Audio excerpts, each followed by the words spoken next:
சென்னையில வளர்ப்பு நாய் கடித்து பெண் காயமடைந்திருக்கிறார். இந்த சம்பவத்தில் உரிமையாளர் மீது FIR பதியப்பட்டிருக்கு. மேலும் தகவலை செய்தியாளர் சாலமன் வழங்கிட கேட்கலாம். சாலமன், இந்த சம்பவம் குறித்தான முழு தகவலையும் சொல்லுங்க.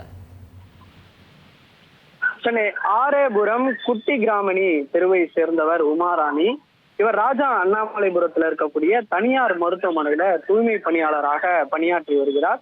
இந்த நிலையில நேற்று முன்தினம் இரவு உமாராணி தனது வீட்டின் வெளியே நிறுத்தியிருந்த இருசக்கர வாகனத்தை எடுத்து வீட்டின் உள்ளே நிறுத்துவதற்காக எடுத்து சென்றிருக்கிறார். அப்போது வீட்டின் அருகே வசிக்கக்கூடிய கோட்டீஸ்வரி மற்றும் குமார் ஆகியோருடைய வளர்க்கும் 2 நாய்கள் வேகமாக ஓடி உமாராணி மீது தாவி குதித்து அவருடைய உடல்ல கடித்து விட்டு தப்பி சென்றிருக்கிறது. இதுல அவரது கை, கால், தலை உள்ளிட்ட பல்வேறு இடங்கள்ல பலத்த காயமானது ஏற்பட்ட நிலையில உடனடியாக உமாராணியை அவரது தங்கை கற்பகம் என்பவர் அருகில் இருக்கக்கூடிய ராயப்பேட்டை அரசு மருத்துவமனைக்கு சிகிச்சைக்காக அழைத்து சென்றிருக்கிறார்.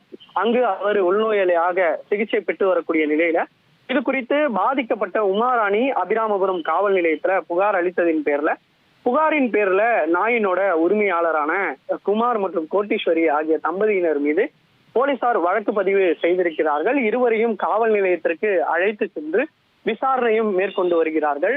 முக்கியமான இடங்கள்ல கடித்திருப்பதால அங்க பலத்த காயம் ஏற்பட்டு தற்போது சிகிச்சையில இருந்து வரக்கூடிய நிலையில இந்த சம்பவம் தொடர்பாக போலீசார் தீவிர விசாரணையை அவர்களிடம் மேற்கொண்டு வருகின்றனர். தகவல்களுக்கு நன்றி சாலமன்.